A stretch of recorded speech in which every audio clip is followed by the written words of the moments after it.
جو دھندلی تصویر ہے اس کے سوال کے ساتھ نمایاں ہو جاتی ہے، واضح ہو جاتی ہے کہ یہ شخص چاہتا کیا ہے۔ اب دو چیزیں ہیں، سوال کرنے میں اور سوال پوچھنے میں بہت بڑا فرق ہے۔ اور یہ مالدار شخص یسوع سے سوال پوچھتا ہے کہ میں کیا کروں۔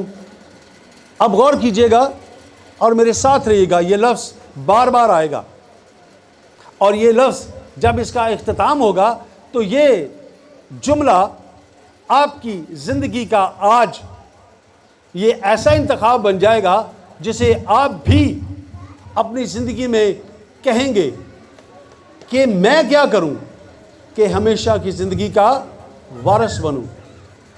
کیونکہ پچھلے دنوں جب ہم نے مسیح یسوع کی نجات بخش اس کام کو، کفارے کو دیکھا، تو ہر شخص یہی سوچتا ہے، کہتا ہے، جانتا ہے، سمجھتا ہے کہ میں ہمیشہ کی زندگی کا وارث ہو گیا۔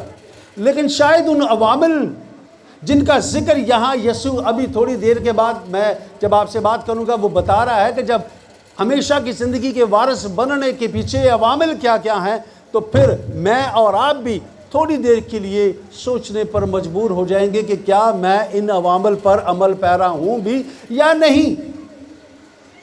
جب یسوع سے یہ شخص سوال کرتا ہے کہ اے استاد، اور خداوند سے کہتا ہے کہ تو استاد تو مجھے نیک کیوں کہتا ہے؟ نیک تو صرف ایک ہی ہے، اور وہ کون ہے؟ وہ خدا کی ذات ہے۔ معذرت کے ساتھ ایک بات کہوں گا، ایک ٹیچر ہونے کے ناطے، کیونکہ ہم خدا نے ایک توڑا دیا ہے ٹیچنگ کا، اور ہم ٹیچنگ کے حوالے سے ہی ہم بات کرتے ہیں۔ اکثر لوگ عظیم کا لفظ استعمال کرتے ہیں خدا کے خادمین کے ساتھ، لیکن جب آپ خدا کے کلام کو پڑھیں گے نا تو اس بات کو یاد رکھیے گا۔ اکثر لوگ جب میں کہیں جاتا ہوں تو وہ ٹیلی ویژن کے حوالے سے لوگ دیکھتے ہیں تو وہ یہ لفظ استعمال کرتے ہیں، تو میں اکثر ان سے کہتا ہوں کہ جب مجھے بلانا ہو تو صرف یہ کہا کریں کہ پادری مقبول جارج خدا کا عظیم خادم، نہیں، عظیم خدا کا ادنا سا خادم۔ ہاللیلویا۔ عظیم کون ہے؟ تو یہاں پر وہ شخص اس سے مالدار کہتا ہے کہ نیک، وہ کہتا ہے نیک تو ایک ہی ہے، وہ ذات۔ اب یہاں بات غور کرنے کی ہے، سوچنے کی ہے، سمجھنے کی ہے کہ کیا خداوند یسوع مسیح اپنے اس خدا ہونے کا، اپنے اس ابن آدم ہونے کا انکار کر رہا ہے؟ نہیں، قطعاً نہیں، بلکہ وہ اسے یہ بار بار کروا رہا ہے کہ جس کے سامنے تو آیا ہے یہ پوچھنے کے لیے، کیا تو اسے جانتا ہے؟ کیا تو اسے پہچانتا ہے کہ وہ شخص کون ہے جس کے سامنے تو یہ کہنے کو آیا ہے؟ یاد رکھیے گا، اگر ہم یسوع کو نہیں جانتے مجھ سمیت، تو پھر ہم اپنے آپ کو بھی نہیں پہچانتے، اپنے آپ کو بھی نہیں جانتے۔ کیونکہ اگر یسوع کو میں نہیں جانتا اور میں یسوع کی معرفت کی، اس کی پہچان میں آگے نہیں بڑھتا، تو پھر میری اپنی پہچان بھی کوئی پہچان نہیں ہے۔ اور یہاں پر یہ شخص جب یسوع سے کہتا ہے کہ میں کیا کروں، اور یہاں لفظ کیا کروں ایک عمل کی طرف اشارہ کرتا ہے۔ یاد رکھیے گا، یہودیوں کی کتاب تالمود کسی ربی یا استاد کو اچھے یا نیک کے طور پر مخاطب کرنے کے لیے کوئی ایک ایسی ہمیں وہاں پر مثال نہیں ملتی کہ ہم کسی شخص کو یہ کہیں کہ وہ نیک ہے، ماں سوائے ایک شخص کے، ایک ذات کے، ایک ہستی کے، جو کہ عظیم خدا کی کیا ہے؟ وہ ذات ہے۔ اور یسوع نے اسی لیے کہا تو مجھے نیک کیوں کہتا ہے؟ کیونکہ وہ اسے جانتا نہیں ہے۔ یہ مالدار شخص خدا کے پاس، یسوع کے پاس آ کر جب یہ سوال کرتا ہے تو اس آدمی کے سوال کا جو مرکز ہے، مین پوائنٹ ہے، سینٹر جو اس کا آئیڈیا ہے، اس خیال میں ابدی زندگی کمانے اور مستحق ہونے کا معاملہ یا کوئی رشتہ نہیں ہے، بلکہ محض